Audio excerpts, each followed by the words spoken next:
Before I start, I need you to understand something. I am not telling you a story. I am telling you a warning. There is a building, 5 stories tall, concrete walls, steel door, no signage. And if you search the address right now, on any map, any satellite, any database on Earth, it does not exist. I know because I worked inside it. I know because something in that building was reading my notes, was changing the whiteboard while I slept, was breathing inside the walls. And when I finally escaped, I drove back 2 weeks later. The building was just gone. Like the ground had swallowed it. Like it was embarrassed I'd seen it. But last week, the job listing appeared again. Same address, same instructions, same man named Reyes waiting at the door. They are looking for the next contractor. And I genuinely think you need to hear this before they find you. I want to be clear about something before I start. I am not telling you this because I think you'll believe me. Most people don't. My therapist doesn't. Not fully anyway. She uses words like dissociative episode and stress-induced psychosis. And I sit there nodding because it is easier than watching her face change when I describe what I actually saw, what I actually heard, what I still hear sometimes at 3 in the morning when the apartment gets too quiet and the radiator stops clicking and there is just nothing, complete, total held breath nothing. I am telling you this because I think it is still happening. Not to me. Maybe to me, I am not sure anymore. But to other people who take jobs they shouldn't, people who sign NDAs without reading them, people who show up to an address that, if you look it up right now on any map, any satellite image, any city planning database, does not exist. I know because I spent 11 days inside that building, and I know because I've never fully left. My name doesn't matter. I've been asked not to use it. And honestly, I don't want to. What matters is that in the autumn of last year, I'll say last year. Those are close enough. I was 26 years old, recently unemployed, and desperate enough to respond to a job listing that I should have ignored. Let me back up. I have a background in building systems, HVAC primarily, heating, ventilation, air conditioning. I got certified at 19. Spent 4 years working for a commercial contractor out of the Midwest. Then moved east when my girlfriend at the time got a job offer she couldn't refuse. We broke up 8 months later, because of course we did. And I was left in a city I didn't know particularly well with a skill set that is useful but not glamorous, and a savings account that was dwindling faster than I'd estimated. I picked up freelance work, private clients, mostly wealthy people with old brownstones who needed someone to look at their aging ductwork, diagnose a boiler issue, tell them whether the mysterious smell coming from their vents was mold or something worse. It paid okay. Not great. The overhead of being self-employed is something no one warns you about until you are already in it. By September, I was doing the math in my head every morning before I got out of bed. Rent, utilities, food. The minimum payment on the credit card I'd started using more than I should. The numbers weren't catastrophic yet, but they were trending in a direction I didn't like. So when I got an email with a subject line that read, HVAC specialist, short-term contract, premium rate, I opened it immediately. The email was professional, clean formatting, no typos, sent from a domain that looked legitimate enough. Some facilities management company I'd never heard of. They were looking for an independent contractor to conduct a full assessment of a commercial building's climate control systems. The job would require on-site presence for approximately 10 days. Possibly longer, depending on what I found. They needed someone who could work independently, maintain confidentiality, and, this was phrased specifically, tolerate irregular working conditions without external support. I remember reading that phrase and thinking it was just corporate language for we're going to ask you to work odd hours in an inconvenient location. I've done that before. Commercial HVAC work often means you are crawling through mechanical rooms at 2 in the morning because that is the only time the building is empty enough to run diagnostics. The rate was 3 times my usual hourly. 3 times. I responded within 5 minutes. The reply came within the hour, which I thought was fast.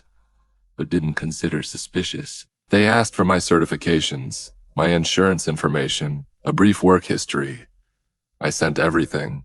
The next morning I got a contract attached to an email that was, in retrospect, strangely sparse.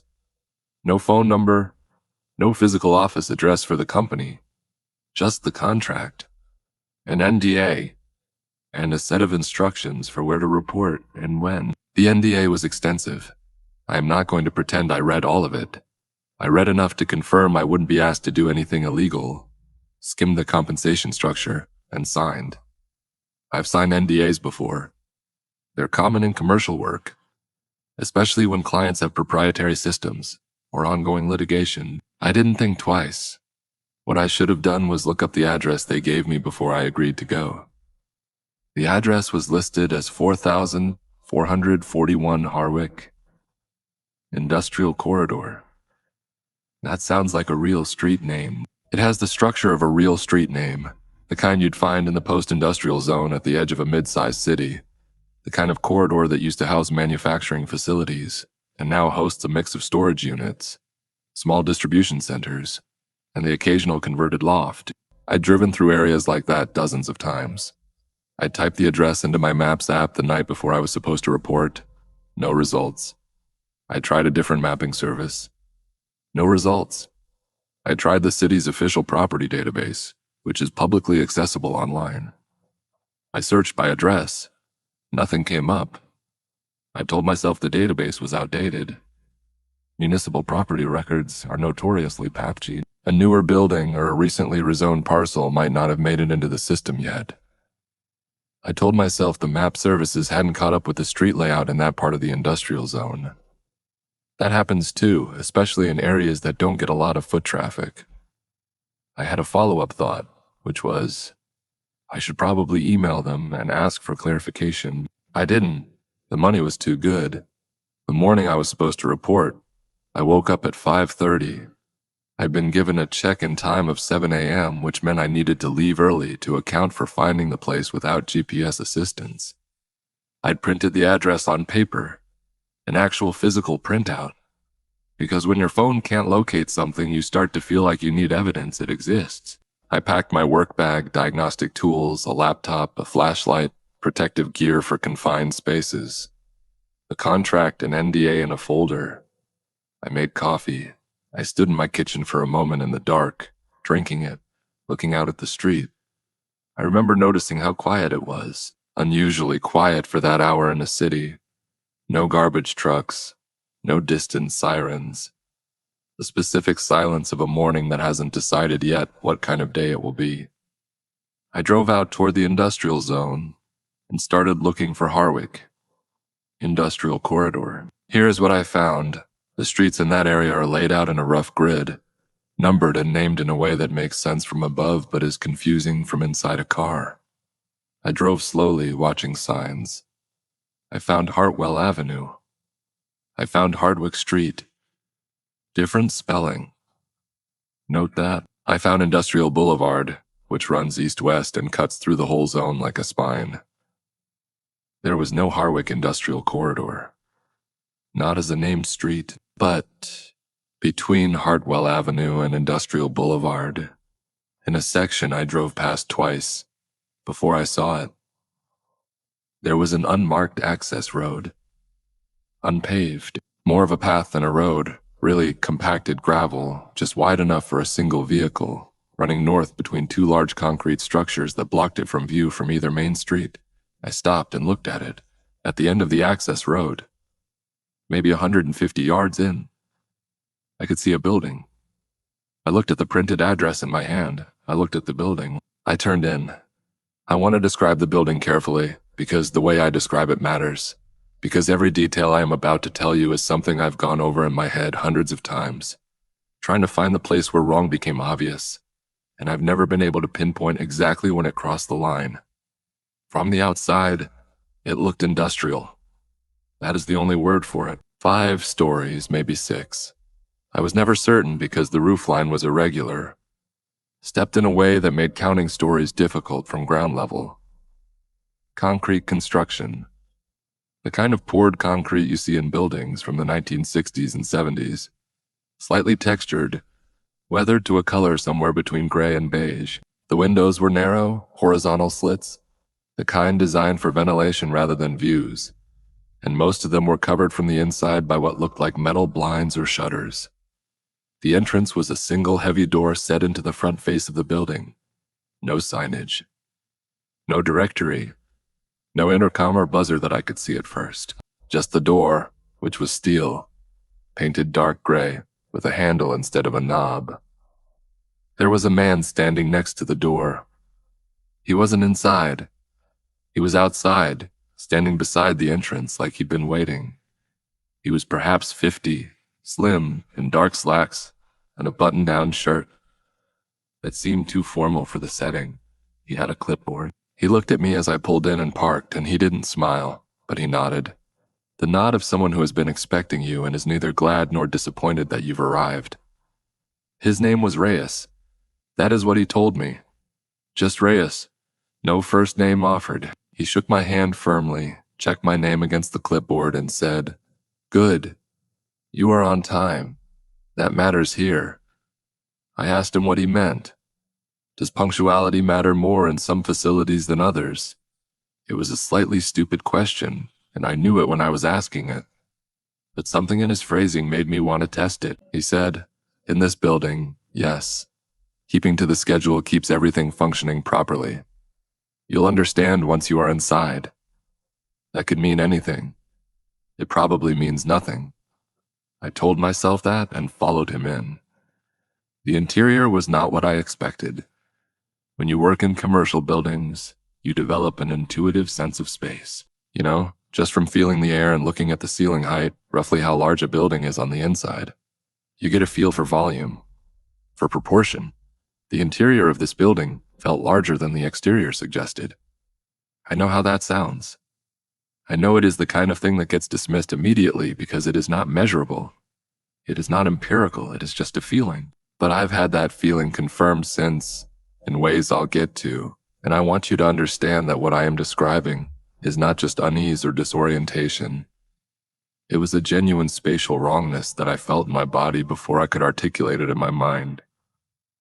The lobby, if you could call it that, was wide and low-ceilinged, institutional tile on the floor, the kind that is slightly yellowed with age, the grout lines darker than they should be. Overhead fluorescent lighting, several tubes flickering, or fully dead. A reception desk to the right, unmanned. A row of metal folding chairs against the left wall, all empty. A cork bulletin board behind the chairs, covered in what I thought were notices, but which I didn't get close enough to read. And ahead of me, a long corridor leading into the building's interior, flanked on both sides by closed doors, each one numbered. Reyes walked me to the reception desk and produced a key card. Actual physical card. Magnetic stripe, the kind you see in hotels. He slid it across the desk to me and said, "This gets you into the mechanical spaces. Most of the building is accessible without it. The basement levels require it." Basement levels? Plural. I asked how many levels were below ground. He said, "The documentation for the systems you'll be assessing covers everything from sub-basement B to the 5th floor. Your workspace will be primarily in the lower sections, where the primary climate control infrastructure lies. You should focus there first." That was not an answer to my question. I noticed that, but I let it go, because I do that. I let things go. That is something I've had to confront about myself since all of this happened. I let things go when I should ask follow-up questions. I prioritize social smoothness over getting information I actually need. My therapist, the one who doesn't believe me, says this is a conflict avoidance pattern, rooted in my childhood. I think she might be right. I also think it almost got me killed, or worse. Reyes gave me a brief orientation. He walked me through the main corridor, pointed to restrooms, a break room with a coffee machine, and a refrigerator. A room he called the monitoring station that I wasn't permitted to enter. He showed me where the stairwells were.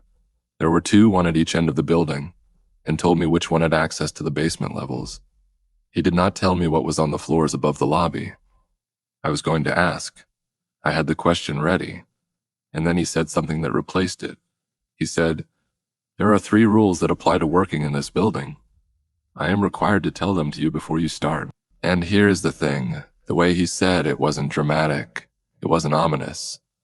It was exactly the way someone tells you the safety protocols before you enter a chemical plant or a server farm. Matter of fact. Procedural. Like he was bored by it.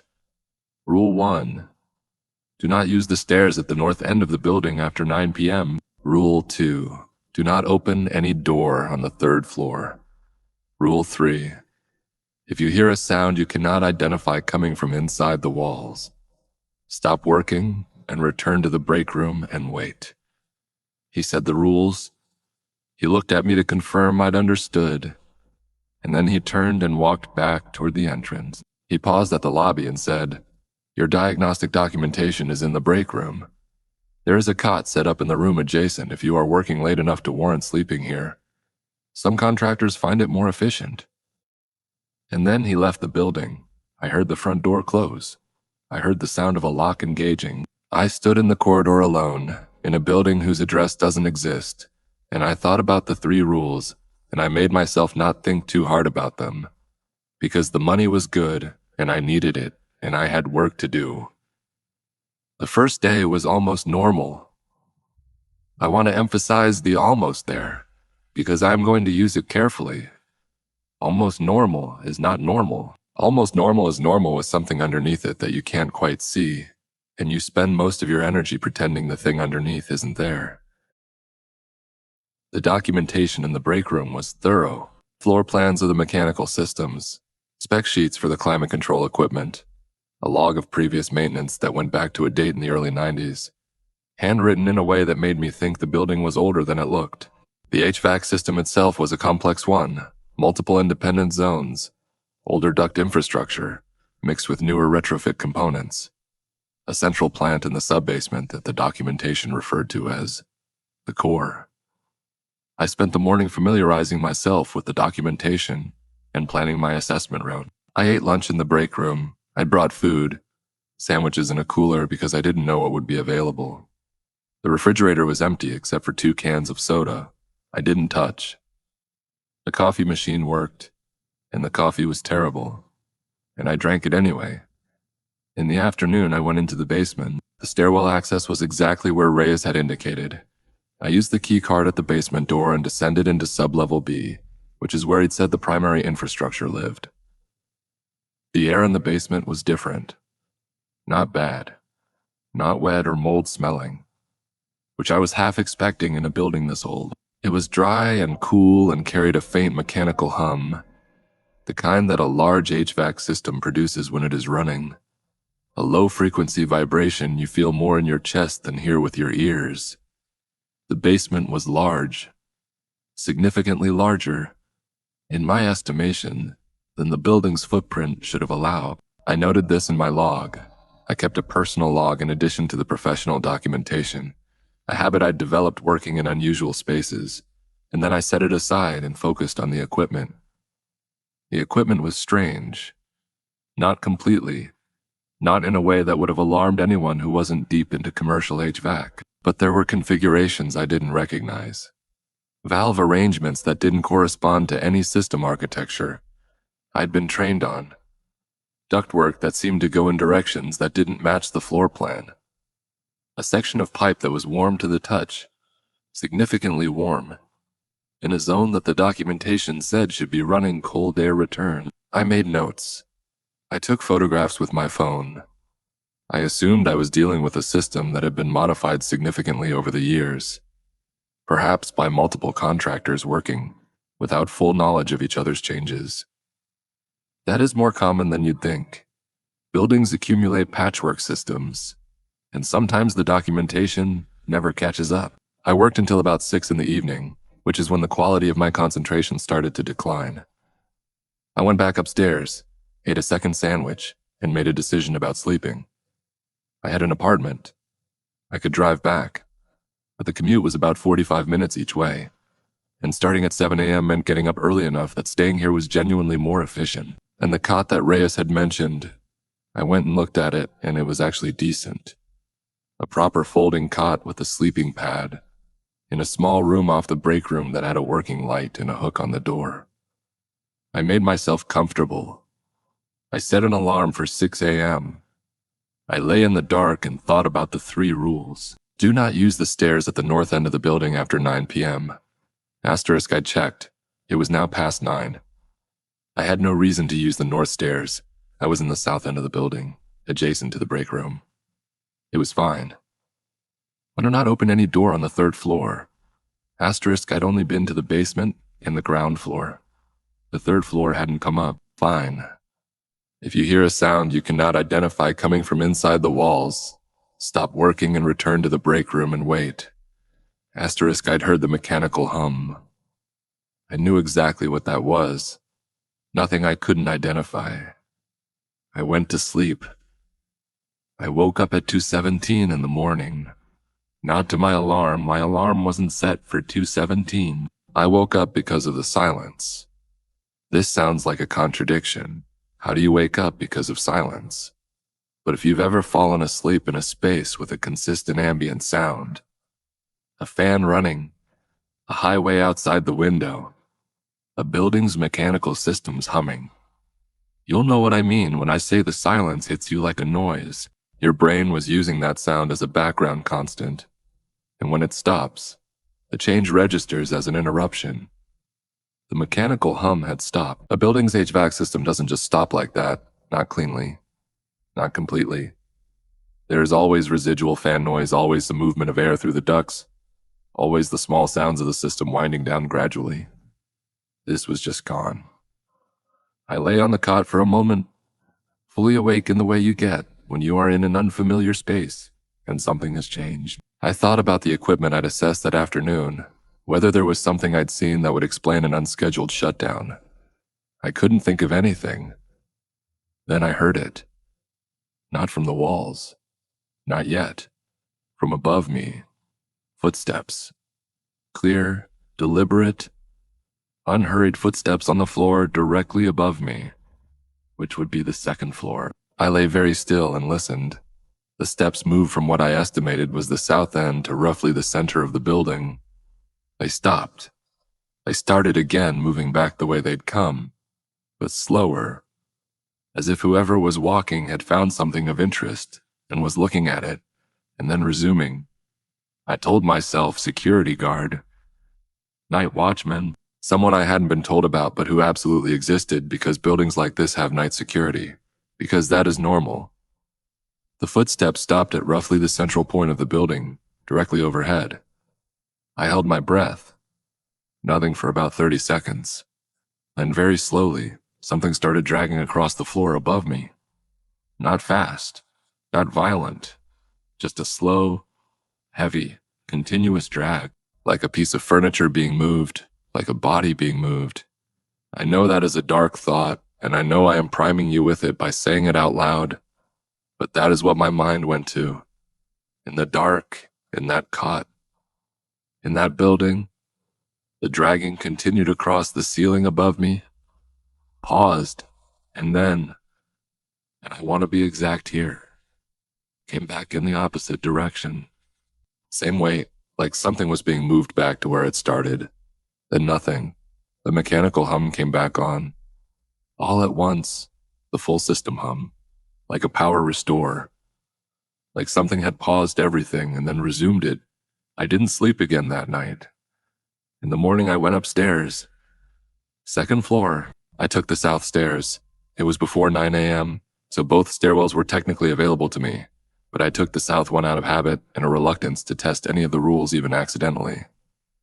The 2nd floor was a long corridor of doors, closed, similar to the ground floor.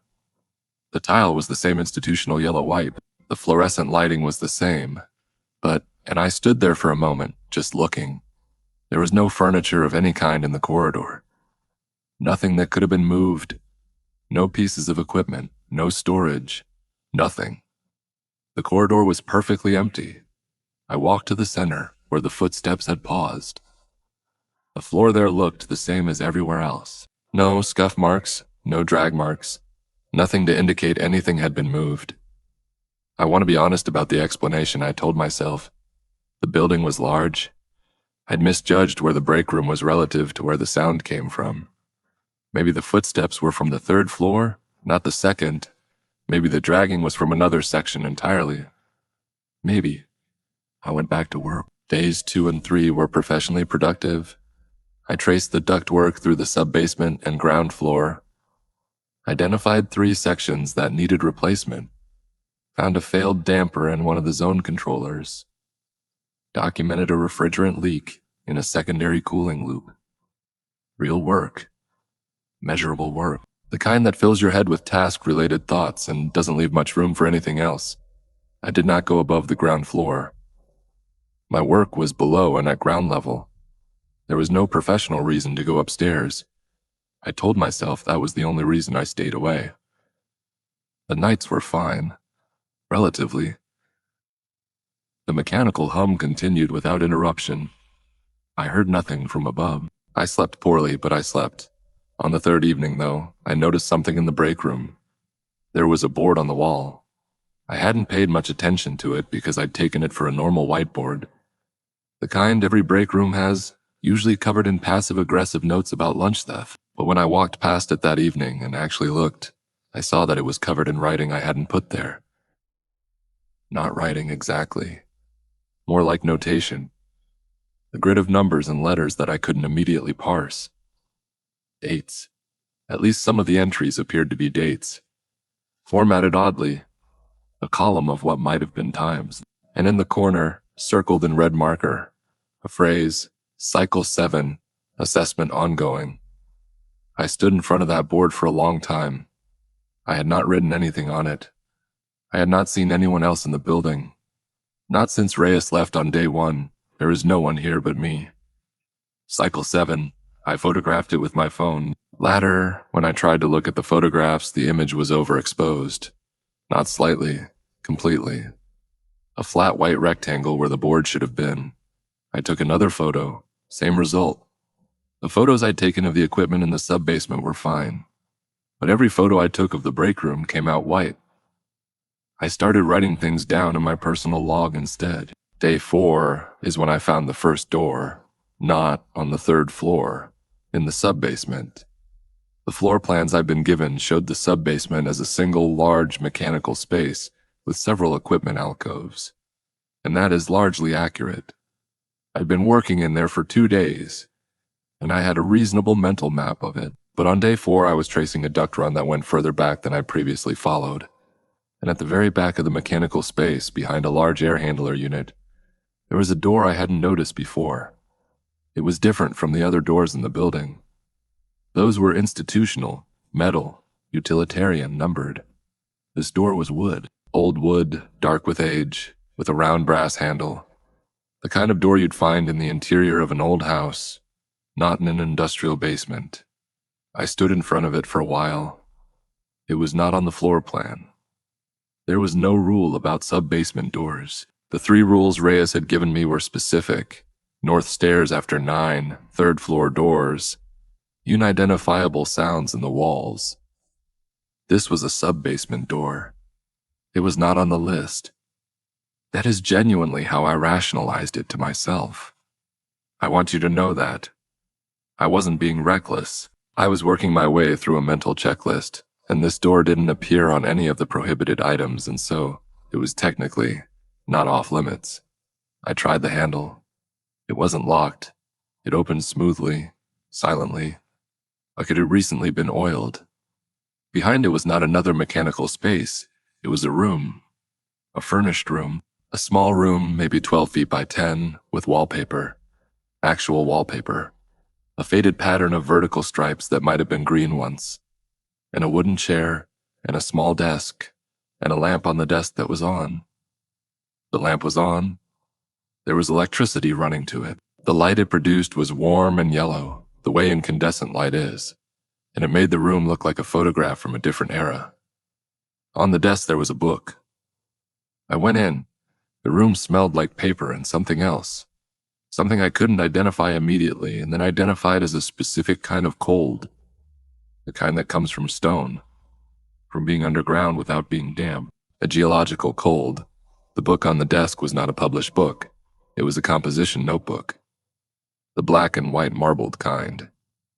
And the cover had a label on it that read, in handwriting, Contractor Log. Do not remove from room. I opened it. There were entries from multiple people, multiple handwriting styles, multiple dates. I am going to share what I remember of them because I wrote them in my personal log that evening. Some verbatim, some paraphrased, because I couldn't capture everything before I felt I needed to leave the room. The earliest entry I found was dated. It said, 50-day 1. Building is larger than exterior. Equipment configurations are non-standard. Reyes gave me the rules. I am going to follow them. D** another. Undated, 3rd day. Heard something in the sub-basement last night. When I went to check, the panel I was inspecting had been reset. All my diagnostic markings wiped. This is extremely strange. I've emailed the company to ask for contact info for a supervisor. No reply yet. D** and then, Monday 6. I made a mistake. I won't write what it was. I am trying to correct it. The building is trying to help, I think, or something in it is. Either way, I am going to finish the assessment. D** that was the last entry from D. The next set of handwriting was different, tighter, more careful. This contractor used full dates, but I am going to leave those out intentionally. First assessment session. I've read the previous notes in this log. I think D left quickly, or maybe D didn't leave. I am not going to ask because there is no one to ask. I am going to do my job. There is something wrong with the air in this building. Not mechanically wrong. I mean experientially wrong. I've been breathing it for 2 days, and I feel like I can't quite get a full breath. Asterisk and later, I solved the breathing thing. There is a spot in the mechanical room where the air is different. Cleaner. Almost, I know this sounds stupid, almost outside smelling. I go there when I feel overwhelmed. You'll know it when you find it. It is near the back, behind the largest air handler. You'll feel it before you see it. Stand there as long as you need. Asterisk, I recognize what they were describing. The spot behind the air handler, where the wooden door was. The contractor had been describing the approach to the door. They hadn't mentioned the door itself, which might mean they hadn't found it, or might mean they knew better than to go in. The last entry in the notebook was in yet another hand. Hurried, sometimes barely legible. For whatever you do, don't look at the 3rd floor at night. I know the rule says don't open the doors. I am telling you, don't even look at them. Don't look up when you are on the stairs. Eyes forward. I am fine. I am fine. There's someone in the building that I keep hearing but not seeing, and I think it might be one of the others. I think it might be D. I think D is still. Asterisk, it stopped there. The last entry ended mid-sentence. I closed the notebook. I put it back on the desk exactly as I'd found it. I left the room. I closed the wooden door behind me. I went back to the break room and I made terrible coffee and I sat with it in my hands for a long time and I thought, I should have left. I know that. I know it the way you know you should leave a bad relationship.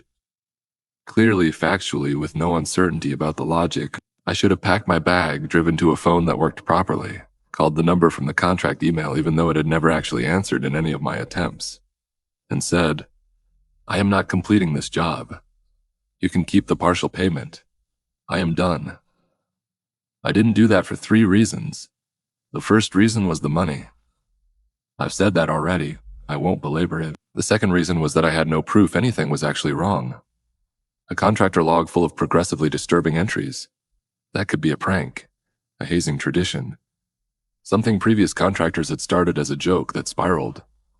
The strange equipment configurations were professionally puzzling, but not dangerous. The sounds I'd heard could be explained. I had no evidence. Nothing empirical, nothing I could hold up to daylight and say, this is proof. The third reason was this. Somewhere in the building, possibly in the walls, possibly in the basement, there was someone like D, someone who had been here before me and had not left. I couldn't prove it, but I couldn't unknow it either. I added my first entry to the contractor log that night. I wrote to Tay for, "Found the room. Found your notes. I am staying to find out what happened. If you are still in the building, any of you, I am going to try to help. Asterisk. Day 5. I expanded my assessment to the upper floors. I gave myself the professional justification that a complete system assessment required examination of terminal units on all floors, which was true. And this gave me reason to be on floors 2 through 5. Floor 2 was as empty as I'd found it before. Just doors. Most of them were unlocked, and the rooms beyond were bare. No furniture, no equipment. Just empty rectangular spaces with the same institutional tile and the overhead fluorescent lights. Floor 3 I approached with the rule in mind. Do not open any door on the 3rd floor. I went to the 3rd floor. I stood in the corridor and looked at it from the stairwell landing. The corridor was the same as the others in structure. The same length, the same doors, the same spacing, but the doors on the 3rd floor were different from the ones below. They were newer, or they looked newer. The paint was less scuffed, the surfaces less marked by years of use, and each door had something the others didn't. A small window set into the upper half. A square of glass, maybe 6 inches across, obscured by wire mesh embedded in the glass, the kind you see in fire doors. In each window, in each of those small wire mesh squares, there was darkness. I'm going to say that again because I want you to sit with it. In each window and every single one, there was darkness. Not the darkness of an unlit room. I know what that looks like. You can usually see the far wall dimly, the suggestion of space. This was a concentrated darkness. The kind that doesn't recede when you look at it. The kind that feels like it has texture.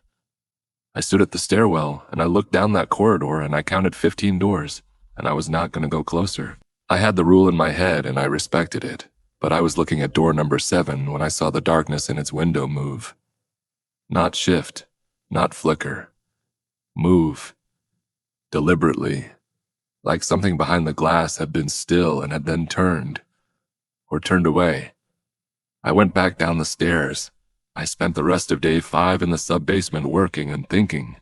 The thinking was harder than the work. The work was calming in the way physical diagnostic tasks always are. They require enough attention to suppress other thoughts. The thinking happened in the gaps. I was thinking about the building's spatial impossibility. Here is the thing about that. Buildings can feel larger than they are for a variety of reasons. High ceilings, minimal furnishings, particular configurations of light. Basements often feel larger because they lack the visual anchors. Windows, views of the outside world. That give you spatial context. I'd accounted for all of that.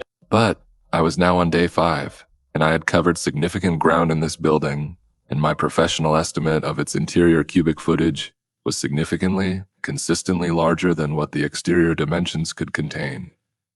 I'd been dismissing this because estimating interior volume from outside a building is imprecise. But I'd been inside long enough now and moved far enough through it that I couldn't keep dismissing it. I made the calculation in my notebook. Exterior dimensions, estimated from memory, adjusted for wall thickness. Total estimated interior cubic footage, based on what I'd covered. The interior was roughly 30% larger than the exterior could account for. A 30% spatial discrepancy. 30% more building inside than outside. I wrote that number down and I stared at it. That night, day 5 going into day 6, I heard the wall sound for the first time. I'd been lying on the cot trying to sleep and failing, which was becoming a pattern. The mechanical hum was running. Everything was stable. Then inside the wall adjacent to the cot room, I heard it. It was a scratching sound first, which I immediately categorized as vermin, a mouse or rat in the wall cavity, not uncommon in older buildings. I relaxed slightly. Familiar problem. But it wasn't vermin. The sound changed. It became rhythmic in a way that animals aren't. 3 scratches. Pause. 3 scratches. Pause. Like a knock, but from inside the wall, quieter. Like whoever, whatever, was making it didn't want to be too obvious. 3. Pause. 3. Pause. I sat up on the cot. The sound continued for maybe a minute, and then stopped completely. And then, from directly inside the wall, not from the corridor, not from above me, from inside the wall itself, from the space between my room and the next, I heard breathing. Slow, even, like someone asleep, but too slow. Even for sleep, the rhythm of someone breathing with great, deliberate control. I remembered Rule 3. If you hear a sound you cannot identify coming from inside the walls, stop working and return to the break room and wait. I was not working. I was in the cot room adjacent to the break room. Did the rule apply? I told myself it didn't. I told myself this was a variation the rule hadn't accounted for. I was fully aware, even then, that I was rationalizing. The breathing continued for approximately 4 minutes. Then it stopped. There was one more sound after it stopped. A single, clear, deliberate knock from inside the wall, and then nothing. I wrote it all down. I noted the time. I lay back down. I did not sleep. Day 6, I started exploring the 5th floor. There was something wrong with the 5th floor that I noticed within about 30 seconds of getting off the stairs. The air was cold. Not uncomfortable cold. Cold in the way a meat locker is cold. The kind of cold that has weight to it, that you feel as a physical pressure against your skin. The building's HVAC was running. I could hear the terminal units in the ceiling. But the cold in the 5th floor corridor was different from anything the system should have been producing. It was beyond the design parameters. I checked my instruments. The air temperature in the 5th floor corridor was 41 degrees Fahrenheit. The system was not calibrated to go below 60 in any occupied zone. I walked the corridor slowly, checking temperature at each room door with a laser thermometer. Everything was consistent, 41, 42, 40 degrees, until I reached the far end of the corridor, the north end. There was a door at the very end of the 5th floor north corridor, set into the wall perpendicular to the row of room doors.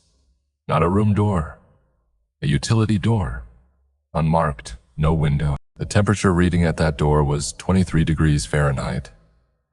23, below freezing, inside a building with a functioning heating system. I tried the door. It was locked, and not with a standard lock. There was no keyhole, no visible mechanism, just a door that had no interest in opening. I stood in front of it for a long time with my thermometer reading 23 degrees and my breath misting in front of me, even though I was supposedly inside a climate-controlled building. And then, from behind that door, from whatever was behind that door, I heard someone say a word. One word, muffled, distorted by the door and whatever was behind it. But clearly, a human voice, and clearly a word. I think the word was my name. I am not certain. I've replayed it thousands of times in my memory, and I am maybe 60% certain. But if it wasn't my name, it was a sound very close to my name, with the same number of syllables and the same stress pattern. I stepped back from the door. I walked to the stairwell. I went downstairs. Day 7 is when things stopped being ambiguous. Up until this point, I could construct reasonable explanations for everything. Stress-induced misperception, unfamiliar building acoustics, physical plant irregularities that were unusual, but not impossible. A skilled defense attorney could have introduced reasonable doubt about every individual piece of evidence. Day 7 removed the reasonable doubt. I went back to the break room that morning and found the whiteboard had been changed. The notation I'd photographed on day 3, the grid of numbers and letters and the circled phrase, Cycle 7, assessment ongoing, was gone. The board had been erased and rewritten. What it said now was this: and you have been helpful. Thank you. Please continue. Asterisk, and below that, in smaller writing, phone do not leave before the assessment is complete. Asterisk, I stood in front of it with my coffee cup going cold in my hand. Something was communicating with me, and it was polite. That almost made it worse. The politeness, the fee thank you. Asterisk, the specific language of performance review, of workplace management. Please continue. Do not leave before the assessment is complete. I took out my phone to photograph it. The image came out white, as expected. I wrote it down in my log. I stood there for a long time. Then I went to the sub-basement and did more diagnostic work because I didn't know what else to do. And because I think some part of me had understood, without consciously admitting it, that the building wanted me here and that I was safest when I was being useful to it. That evening I tried to leave, not because I'd made a decision, or not consciously. I was standing at the front door of the building, the heavy steel door that Reyes had left through on day one, and I had my hand on the handle, and I was going to walk to my car and drive away. The handle turned. The door opened. I stepped out. I walked to my car. I got in. I put the key in the ignition. I turned it. Not a battery problem. When I turned the key, the dashboard lit up. Everything was registering power. But the engine didn't turn over. There was no sound, nothing. I tried multiple times. I sat back. I tried again. Nothing. I got out of the car and stood in the cold and looked at the building. I went back inside. The handle turned smoothly. I drove back to the building when I tried, the next morning, to walk to the road and flag down a passing vehicle. I'll tell you what happened with that. I walked down the gravel access road away from the building. It is maybe 150 yards to where it meets Hartwell Avenue, the nearest real street. I walked it. I counted my steps, a habit from navigating large mechanical spaces. I counted to approximately where the entrance should have been, and I was still on the gravel, still between the concrete walls on either side. I kept walking. I counted another 150 steps. Still gravel. Still the access road. I turned around and looked back at the building. It was the same distance behind me as it always was. I had walked 300 steps in one direction and not gotten any farther from the building. I went back inside. Day 8. This is where I stopped being able to organize events cleanly, because by day 8 my sleep deprivation was significant, and my perceptions were, I don't want to say unreliable, because I think they were reliable. I think everything I perceived happened, but I was perceiving things faster than I could process them, and the connections between events had started to blur. I'll tell you the most important ones. On the morning of day 8, I found that the contractor log in the sub-basement room had a new entry. Not in my handwriting. In handwriting I didn't recognize from the previous entries. It said, "Fund I can hear you working. It helps. Asterisk we." Multiple people, or something presenting itself as multiple people. I wrote back. Below it, "Who are you?" Asterisk, I checked the log again that evening. A reply had appeared in the same handwriting. "And we are where the building put us. Assessment is almost complete. Do not open the 3rd floor doors, not because of what you might see, because of what will follow you out." Asterisk. I read that last part several times, not because of what you might see, because of what will follow you out.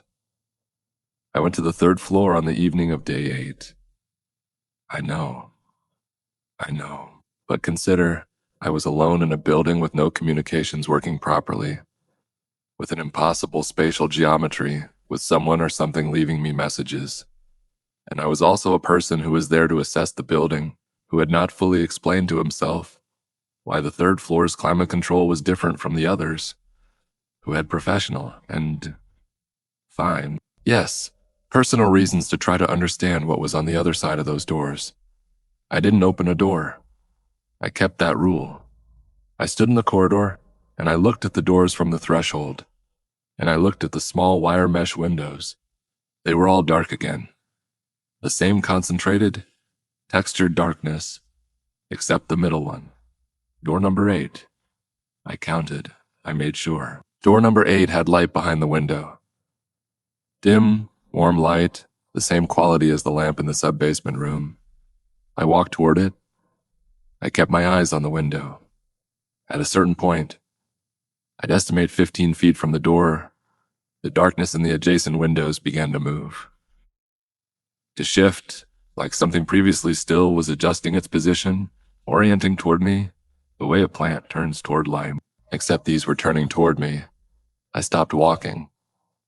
The darkness in the side windows gathered, thickened, pressed toward the glass.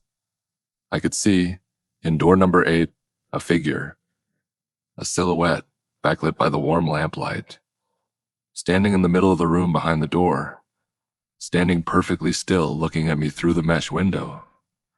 I could not make out features. I could not see a face, but the shape was the right size and proportion for a human being, I said, and I am aware of how this sounds. Hello. The figure raised one arm, not a wave, not a threatening gesture. Raised it the way you'd raise a hand to stop traffic, like, stay there and come closer. That is not the direction for you. The figure lowered its arm.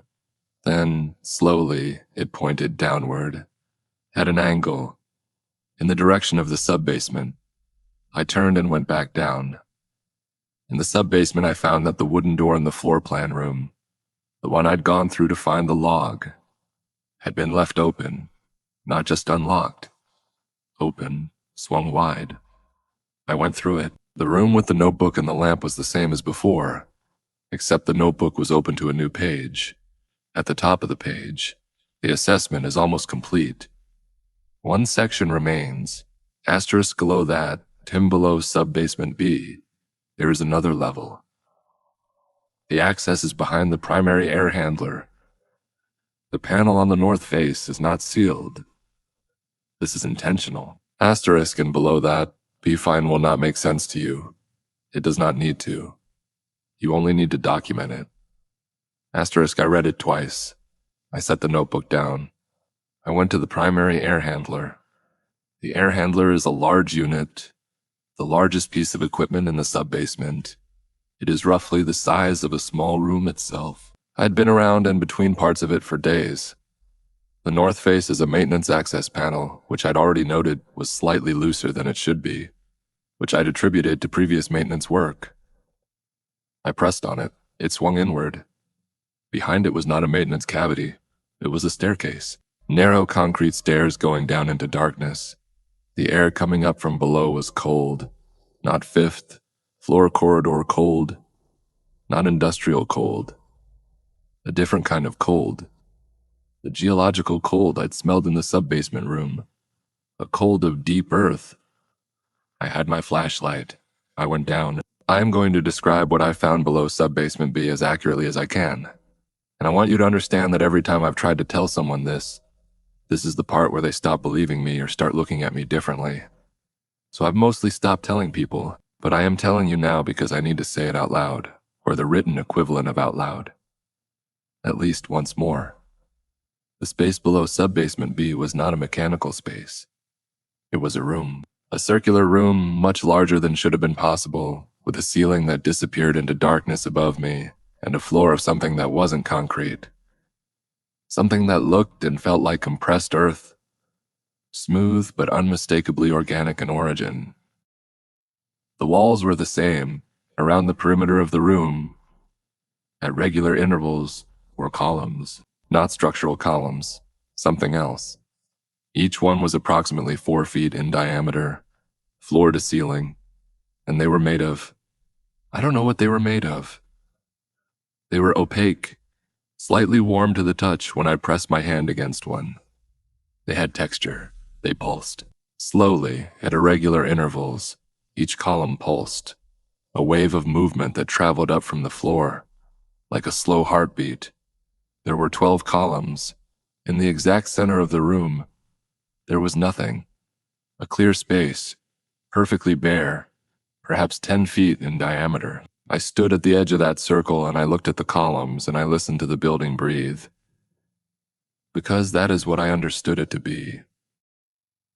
The HVAC system, the ducts, the pipes, the airflow that moved through the entire structure above me, all 5 floors and the sub-basement, all of it connected, all of it drawing from this place, this room, these columns. The building was not ventilated by a mechanical system. The mechanical system was a facade, a translation layer. What was actually ventilating the building? What was actually moving air through every room and corridor? Was this, whatever this was, I took out my phone and tried to photograph it. The flashlight illuminated the room clearly. My eyes saw it clearly. Every photograph came out white. I stood there for a very long time. And then, from the center circle, from the empty space in the middle of the room, something moved. Not a shape I can name, a distortion, a change in how the air looked in that space, the way air looks above hot pavement in summer, but slower, more deliberate. And in the distortion, if I looked at it a certain way, if I relaxed my focus like you do with those optical illusion images that have a hidden picture, if I looked at it right, I could almost see shapes, almost see forms, almost see the suggestion of people. Almost. And from that center, from that distortion, the air that moved toward me was the warmest air I'd felt in the building. Not body temperature, warmer, like standing near a hearth. I thought of the contractor who wrote about the spot where the air smelled like outside, where you could breathe properly. This was the source. I went back up. I needed to write everything down before I forgot details. I could already feel the experience starting to blur at the edges. The way traumatic or profoundly abnormal experiences blur, because your brain doesn't have the categories to store them normally. I wrote for several hours.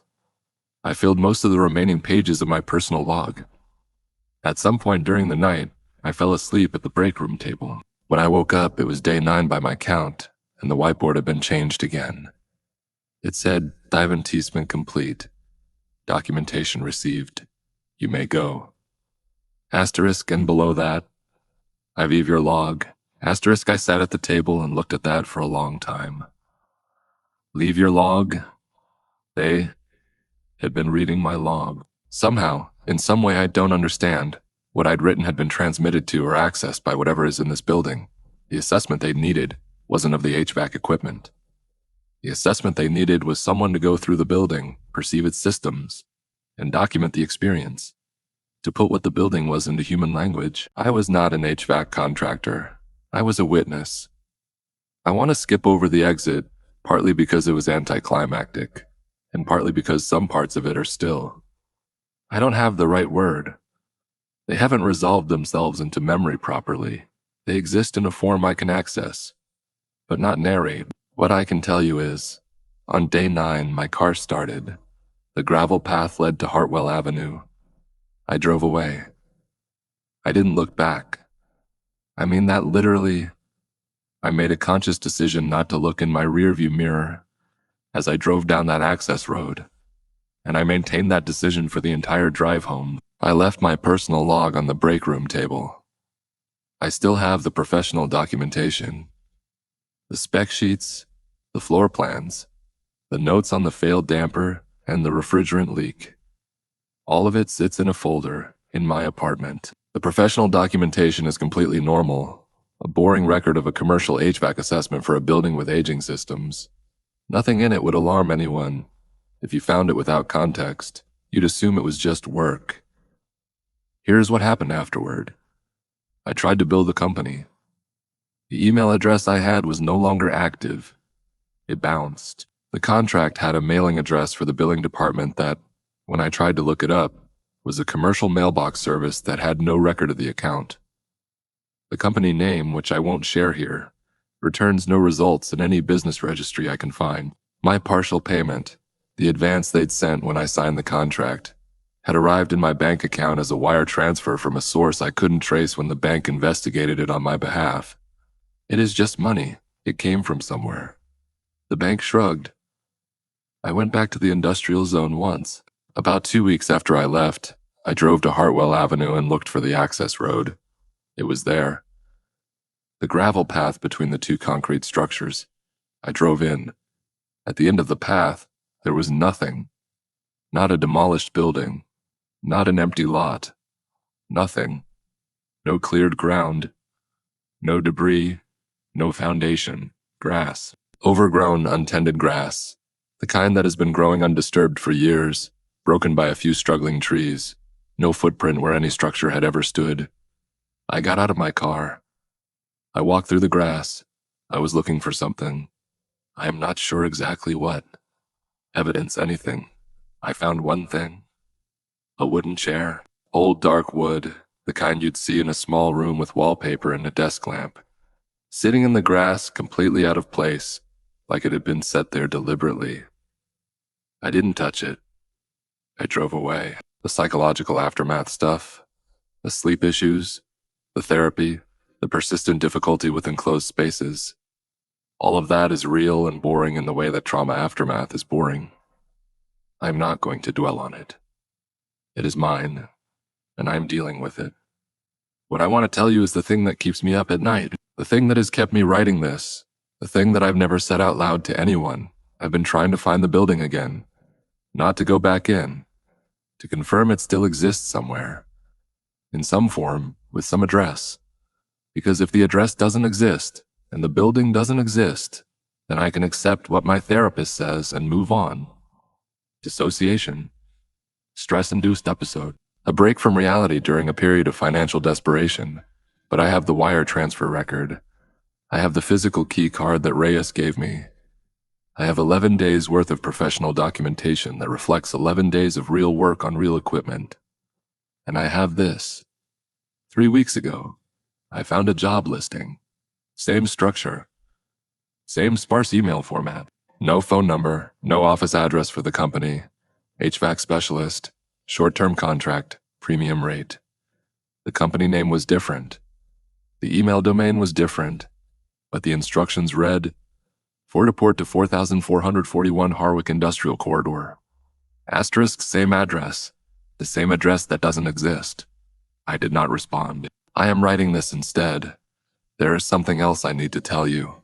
I've been building up to it and I've been avoiding it because it is the part that sounds the least credible, and the most dangerous, and the part that, if I am being honest, I am most frightened by. In the contractor log, in the entries from the people who came before me, there was a pattern I didn't fully see until I was home and had time to think about what I'd read. Each contractor stayed longer than they should have. Each one escalated from professional tasks to the deeper layers of the building, and each log ended, each set of entries from each individual, not with I am leaving or I am done. They ended mid-thought, mid-sentence. There is one thing I haven't told you about those entries. When I wrote my entry on day 4, found the room, found your notes. I am staying to find out what happened. Asterisk. I wrote that entry in the 4th position, below D's entries, below the second contractor's entries, below the third contractor's entries. The one whose writing got hurried, whose last sentence ended mid-thought. When I checked the log on day 7, before the messages about the sub-basement, I noticed that the 4th set of entries, my entries, were no longer in the 4th position. There were more sets of handwriting now. After mine. Entries from people I had never met, and who had never, as far as I knew, been in the building at the same time as me. I tried to count how many contractors had been through the building, and I couldn't, because the notebook had more pages than it had had on day 4. Significantly more. Pages and pages of entries, overlapping dates, different hands, all of them telling the same story in different words. The building was not running consecutive assessments. It was running them simultaneously. All of us, every contractor who had ever been brought to that building, were there, at the same time, on different iterations of the same 11 days in the same space, separated by something I don't have words for. All of us doing the work, all of us going deeper, all of us eventually reaching the room below sub-basement B, and some of us, I think most of us, did not leave after day 9. I think the ones who didn't leave are still there, in the building that has an address that doesn't exist, in the rooms I was told not to enter, behind the doors, with the concentrated darkness, in the windows, standing behind the glass, watching the next one come in. I said I would leave you with something, and I will, because I think you deserve it after reading this far. I told you that on day 5 at the end of the 5th floor corridor, in front of that locked door with the below freezing temperature reading, I thought I heard my name. I've thought about that constantly, because here's what I know about sound in that building. The acoustics were strange. Sound traveled through the ductwork in ways that shouldn't have been possible. The building's systems were more interconnected than any mechanical drawing suggested. What you heard in one room could originate in another, and what I've come to believe, what I can't quite shake, even now, even in my apartment, even in my normal life with my therapist and my coffee and my boring freelance work, is that the voice I heard on the other side of that door wasn't from something that had been in the building for a long time. From a version of me that had already gone through this, already gone deeper than I did, already made a different choice at some critical junction that I maybe barely avoided. I think that version of me, on the other side of that door, in whatever place the building put the ones who didn't leave, I think that version of me was trying to warn me, saying my own name through a door I couldn't open, stopping me from whatever was behind it. The job listing is still active. I checked this morning. Same address, same format, new email domain, but the same two sentences at the end that I recognize. Fruity contractor must be able to work independently, without external support. Keeping to the schedule keeps everything functioning properly. Verbatim, Reyes's words in a job listing that went up weeks after I was there. They're looking for the next one. They're always looking for the next one. And if you're the kind of person who responds quickly to a listing with a premium rate, the kind of person who is a little desperate, a little willing to let things go, if you're the kind of person who is good at being useful and bad at asking follow-up questions, then maybe the next listing you see will have that address. And maybe you'll drive out to an industrial zone and find an access road between two concrete structures. And maybe there will be a man named Reyes waiting by a heavy steel door. Don't go in. I need you to not go in. Because something in that building is collecting experiences, collecting documentation, collecting witnesses. And I don't know what it does with them. I don't know what the assessment is for. I don't know who or what decided that this was how to do it. But I know what cycle I was part of. Cycle 7, and I know the whiteboard said the assessment was complete. So if they're posting listings again, if they're sending emails again, if Reyes is standing at that door again, it means cycle 8 has started. And I have no idea what cycle 8 is assessing for. I don't think it is the HVAC pre and more thing. Just one. I looked at the key card today. The one Reyes gave me on day 1. I've had it in my wallet since I left, and I haven't looked at it closely since then, just carried it without thinking. Unlined the front, it has the magnetic stripe, and nothing else. No logo, no building name, no number. I turned it over. When I turned it over, in the back, in small print, the way hotel key cards have the room number stamped on them. There is a number print, 8. I did not say that when he handed it to me. I remember what it said when he handed it to me. I'd said 7. I'd said 7. I'd said 7.